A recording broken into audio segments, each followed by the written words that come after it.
kind of stuck between a rock and a hard place, in my opinion, because, you know, we strike back for a lot of damage, regardless. I think they're just, they're in checkmate, so to say. Woo! Hey everybody, welcome back, and thanks so much for taking the time out of your day to watch Hello Good Game. It's our New Year's party, and we are playing with a Mardu Party deck revolving around squad commanders indestructible when you have a full party, and then reducing the cast cost of Zagras, Thief of Heartbeats, which is really cool. So we can get our whole party having indestructible and death touch, which is really cool. We have a few removal spells in the deck as well to help balance things out, open up our attacking lanes, and keep any of those threats at bay. We have a very positive win rate today within Mythic. It's hours before the season resets. I need to get this done so we can take a break and hit the new season as hard as we can, and hopefully we can get into Mythic within the first day or two, worst case scenario. With that all out of the way, if you guys find any value within today's video, go ahead now and drop a thumbs up on it, and you can of course subscribe if you haven't already so you don't miss out on any of our future content. If you're not interested in the deck tech, you know, don't complain in the comments. Just use the little slide bar and jump to the gameplay. Easy peasy lemon squeezy. Today's video is brought to you by Magic the Gathering Arena Assistant. This is the add-on I use that you'll see on the left side of my screen while I play. You know, you get metagame analysis, your statistics of your own decks, your collection stats, you know, just general shenanigans, of course, which is great. So, you know, you can get that for free if you are on Windows within either the Linktree link or the Overwolf link. Either of the links, you just click anywhere and it's going to lead you to the assistant to download. And again, that's 100% for free. Let's get into the deck. 4 copies of the Archpriest of Iona. This is a 2 toughness, power equal to the number of creatures in your party cleric. So it's not only filling a role within our party, but it will get stronger for as big as our party gets. So at the beginning of combat on your turn, if you have a full party, target creature gets +1/+1, gains flying until end of turn. So if you do have a full party, that works out to be, you know, +4, and then you get the additional +1/+1 flying. That would make this card, if you had a full party, a 5/3 with flying, which is absolutely redonkulous. Such high value for 1 converted mana. Speaking of high value, we have Bloodchief's Thirst, which will destroy target creature or planeswalker with converted mana cost 2 or less. If it was kicked, which will cost you an additional 3, you can destroy target creature or planeswalker regardless on their converted mana cost. 4 copies of the Fireblade Charger. This is a 1/1. As long as it's equipped, it has haste. There's no equipment in the deck, so don't worry about it. When Fireblade Charger dies, it deals damage equal to its power to any target. That's absolutely amazing. So, you know, it can deal that chip damage early on if your opponent doesn't have blockers. We power it up through our Luminarch Aspirant, which we'll touch on in a second. And then, you know, when your opponent does remove it, if it's not exiled or bounced to your hand, they're going to take another chunk of damage. So we'll jump right to it. Our Luminarch Aspirant here. This is a 1/1 cleric, and at the beginning of combat on your turn, put a +1/+1 counter on creature you control. We really want to put those +1/+1 counters on any other creature other than the Luminarch, because your opponent will remove the Luminarch with priority. That way we're not losing all of our value from the card when it is removed. We have 4 copies of Drannith Magistrate. This is a 1/3 wizard, and your opponent can't cast spells from anywhere other than their hands, most predominantly shutting down adventure cards. 2 copies of our Seasoned Hallowblade. This is a 3/1 in which we are able to discard a card to tap the blade, giving it indestructible until the end of turn. 2 copies of our Acquisition Expert, a 1/2, and when it enters the battlefield, the opponent reveals a number of cards equal to the number of creatures in your party, and then you get to choose one of those cards to have them discard. 2 copies of Robber of the Rich, a 2/2 with reach and haste. This will be a rogue, of course, and whenever it attacks, if defending player has more cards in their hand than you, you get to exile the top card of their library, and casting it any turn you attacked with a rogue, with the ability to spend it with any mana. 4 copies of Stonework Packbeast, a 2/1, which is also a cleric, rogue, warrior, and wizard. We can pay 2 to add 1 mana of any color, which probably won't come into play here, but again, it is a possibility. 2 copies of Soul Shatter at instant speed, and each opponent sacrifices a creature or planeswalker with the highest converted mana among creatures and planeswalkers they control. This just takes out Gargaros, Ugins, Trawlers, you know, just a few important things. 1 copy of Legion Angel, a 4/3 with flying. When it enters the battlefield, you get to reveal a copy of it from outside of the game in your sideboard. So, of course, we do have the additional 3 copies in the sideboard for you today. And 3 copies of the Squad Commander, a 3/3, and when it enters the battlefield, create a 1/1 white core warrior creature token for each creature in your party. And at the beginning of combat on your turn, if you have a full party, creatures you control get +1/+0, gain indestructible until the end of turn. So that's quite nice. And then, of course, Zagras, Thief of Heartbeats, a 4/4 with flying, death touch, and haste, costing 1 less to cast for each creature in our party. Other creatures you control have death touch, and whenever a creature you control deals combat damage to a planeswalker, destroy that planeswalker. So you'll only have to send in 1 damage, much like the Hooded Blightfang ability, which is quite nice. The old Vraska, Queen of the Swarm or whatever, had that as well. So this is really nice. We can cast it for as low as 2. So, you know, 2 mana, flying, death touch, haste. Everybody else gets death touch, and it's got a 4/4 hit capability. So, you know, the Thief of Heartbeats is, you know, unignorable within the power level of this deck. 4 copies of the Savai Triome, Needleverge Pathway, just bright climb pathways, mountains, swamps, plains. You guys know the deal as far as the land goes. The deck list is in the description below. As always, you guys, check it out. Let me know what you guys think of it. Of course, if you made any upgrades or adjustments to it, if you're looking forward to playing it, and of course, if you had any standout matches. So, thank you for your time and attention. Of course, don't forget to like, comment, subscribe, share the channel to a friend. Go wide with your party. Get 4 in there. Archpriest gets buffed. Squad Commander gives everybody indestructible. And then, of course, they should have death touch, hopefully, as well through the Thief of Heartbeats. Beat them down. Easy peasy lemon squeezy. So, enjoy the gameplay footage, you guys, and we'll talk to you in a few minutes. We go seconds, so we have the draw. We need a black source or a white source, playing our mountain first.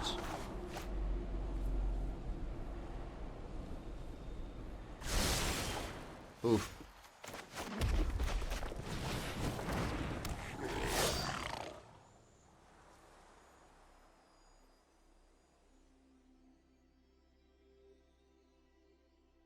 Auto removal. The slowest rogue player in the world.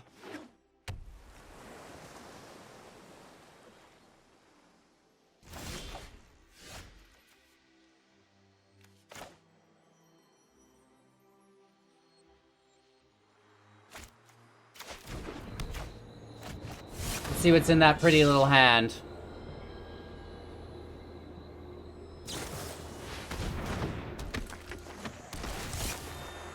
We could have kept that, but made us attack and then blocked it. Just saying. Just saying that's out of step. I think that they thought we get to look at their whole hand, but really they get to select the cards that show us. And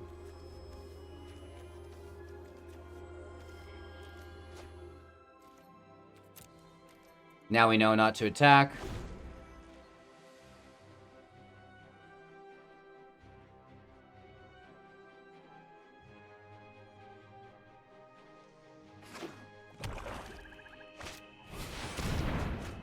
Of 1 mind for the draw. I guess we should have tossed that. Spends their whole turn though, they're totally tapped. We don't have any removal though. And we find the white source, which is nice.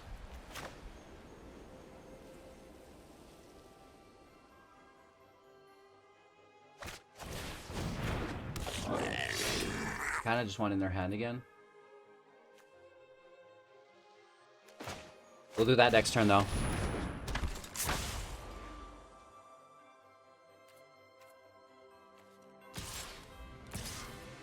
We get 2 damage in. It's not much, but it does help.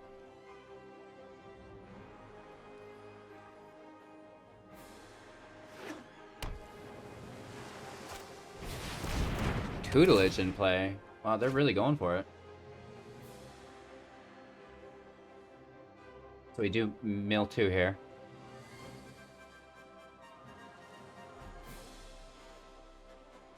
Tick tock, tick tock.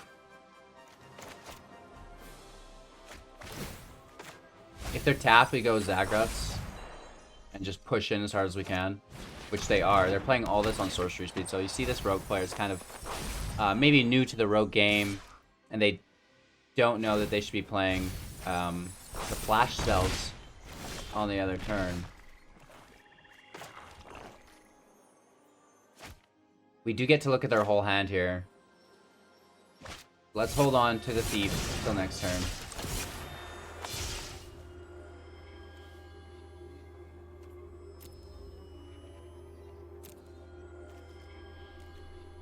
Get rid of the story. I think that's the right play. The Lull Mage domination sucks, sure, but...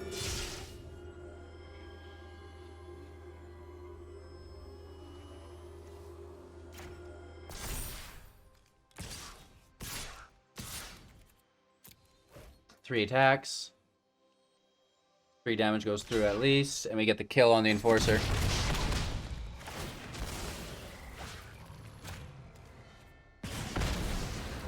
Easy.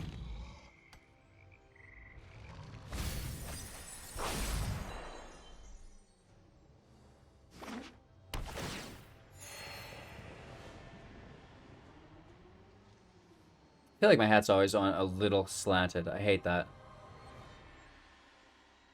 Anyways, you know, they've got the Lull Mage. They're going to take something, I'm sure. Doesn't much matter. The Wizard would be the best to take. Cleric is good too. Even the Warrior's not bad. Regardless, we can still cast next turn. Unless there's a counter spell, but at that point we're just bashing in damage. We're not going to be milled here. We're still at 37.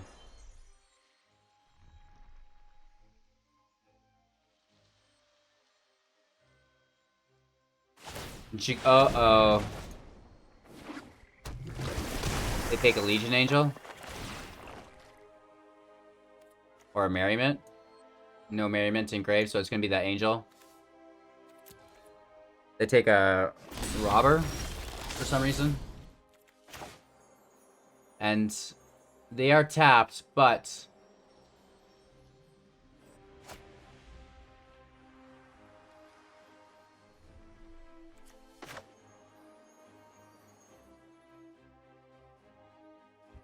we'll hit for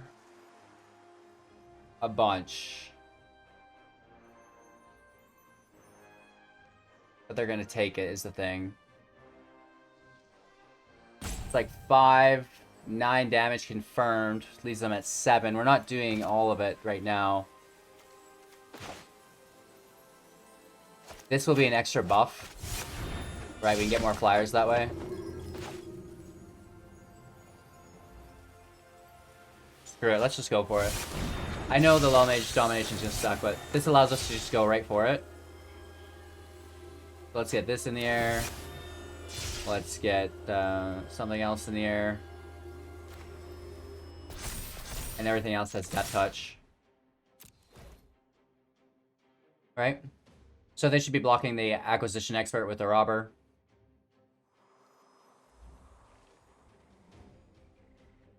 Oh, it's got Reach. I forgot about that.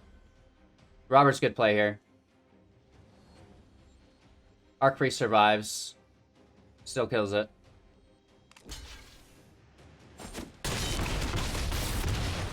So good damage. We have a blocker for Zerothan, unless they take our Archpriest. So that's going to be up to them. They want to take Zagras, but at the same time, that makes the Zerothan not able to strike this turn. So it's a little awkward, and they're kind of stuck between a rock and a hard place, in my opinion, because, you know, we strike back for a lot of damage, regardless. I think they're just, they're in checkmate, so to say. Woo! So sorry, rogues. This hand won't do.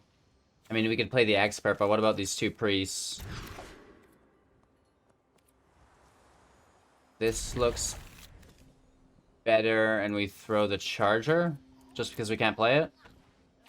Worst case, we build into the commander.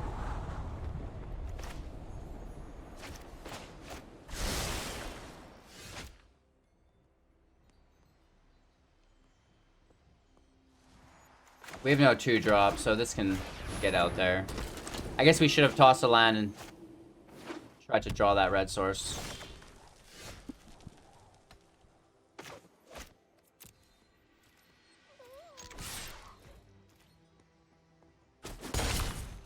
Let's play and tapped. Just get it out there, right?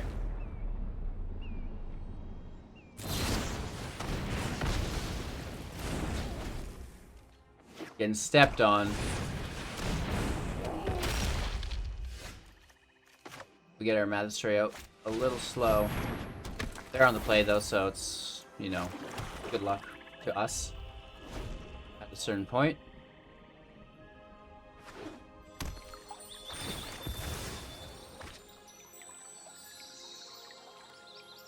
Elysian Angel might save us this game.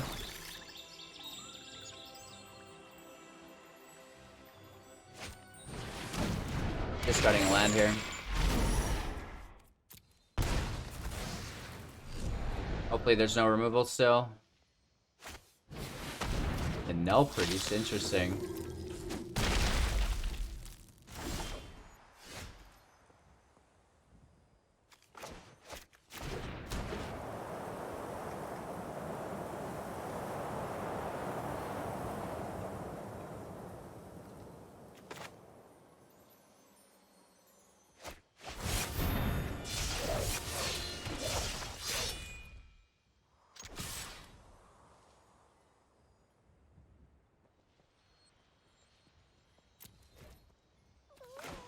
Not that we should be attacking here, but feels like we should do something. I don't want to fill their grave too fast.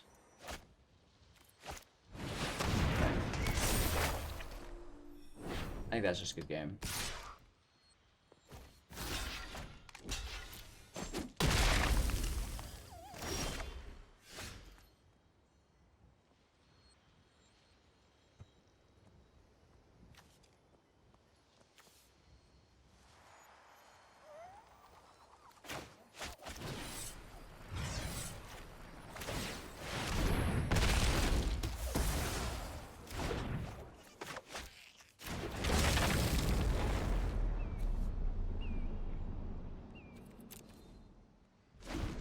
No attacks.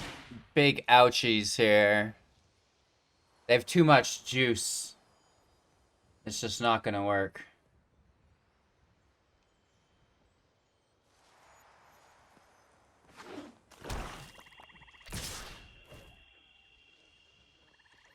Yep.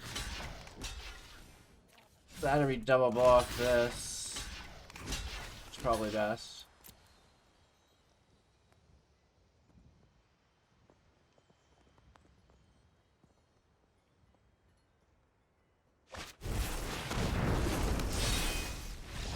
Good game. All right, you guys, this is going to be our last match before the season resets. So this probably comes out after the season's already reset. I know, but as a content creator, you cannot be producing content that day. What if you get sick and now your business fails because you couldn't, you know, work that day or something? So you do have to have all of your stuff done, you know, ahead of time and be able just to roll things out from the backlog, which is really nice. And an almost absolute priority.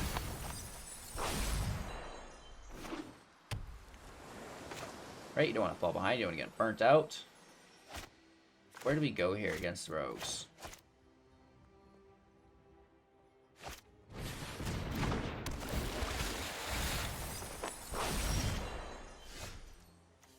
Let's just kill this thing.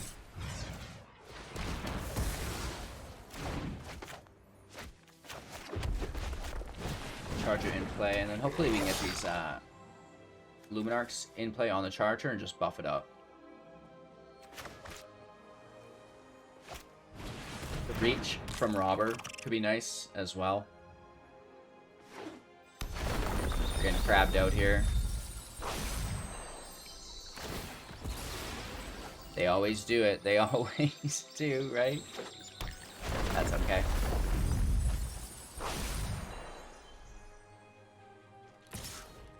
Even more mill. They're going crazy with it.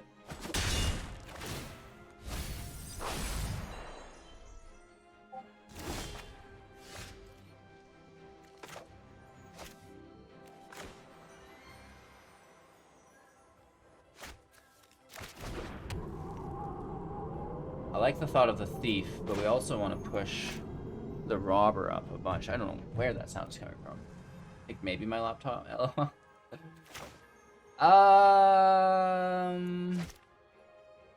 We're already milled way out.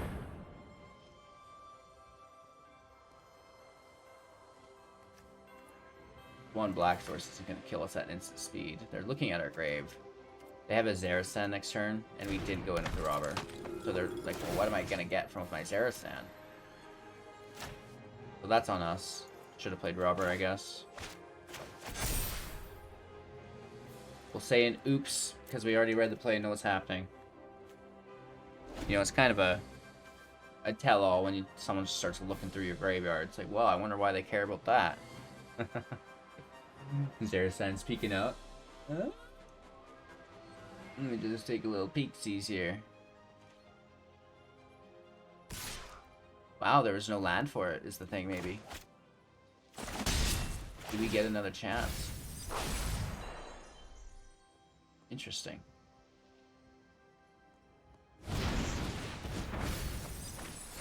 Okay.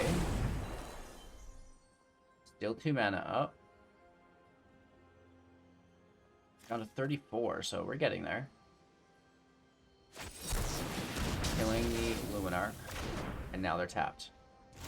They definitely are going to need some help here real quick. So this costs 5. We're not playing it this turn, unfortunately. But what we can do is go Luminarch. Robber.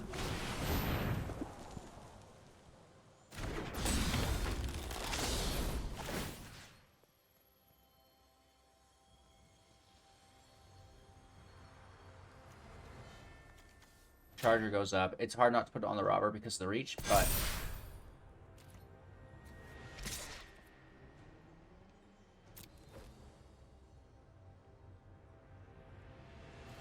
I don't think they'd lose their crab anyways, so they've just swapped the robber with it, so we'll keep the robber back on defense to, you know, grab that wind robber.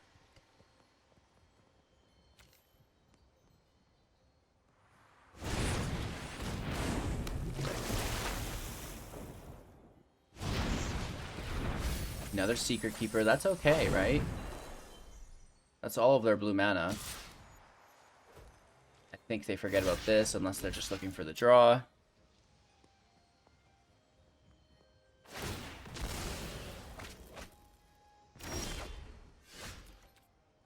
And there's no tapping us here. Deep in play. Everybody grabs Death Touch. They don't have the offensive capabilities on us at all.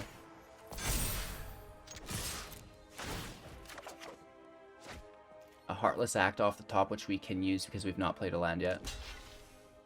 So the crab's gone unless they block. Yeah, perfect. They know this. Down to 9. They lose their field. And we should be winning the game right here. We have 4 more damage within our Charger as well.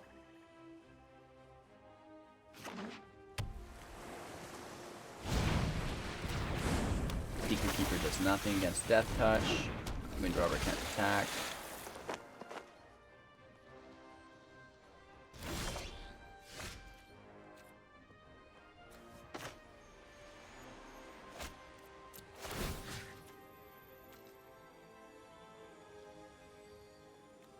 Let's push up our Luminarch so it can attack without threat of death.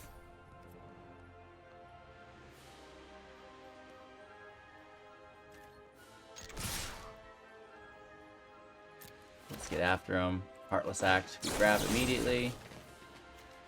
And we will smash this Wind Robber.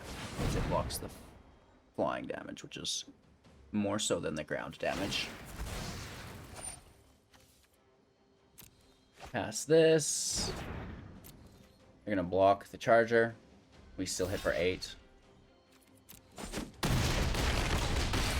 Down to 1. End our turn, cycle this on their end step.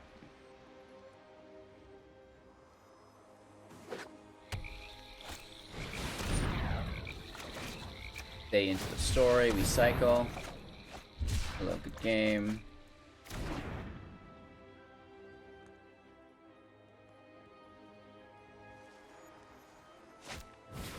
Bloodchief's Thirst.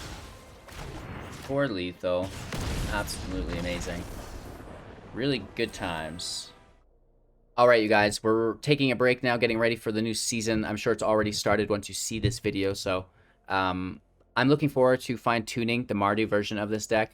You know, we did the Boros version, kind of perfected that, and now we really want to dial in the Thief of Heartbeats, because I think it's too good to ignore, and it makes me really sad that it wasn't in the other copies or the other versions of this deck. So let me know what you guys think. I'm looking forward, to fine-tuning it within this next season and pushing forward with some brand new original content while we wait for call time. So, stay tuned. It's not that long, less than a month now. And, we do get our spoilers firing up soon. So make sure to like, comment, subscribe to help support the channel. And we'll see you in a few seconds within the next video. Nice.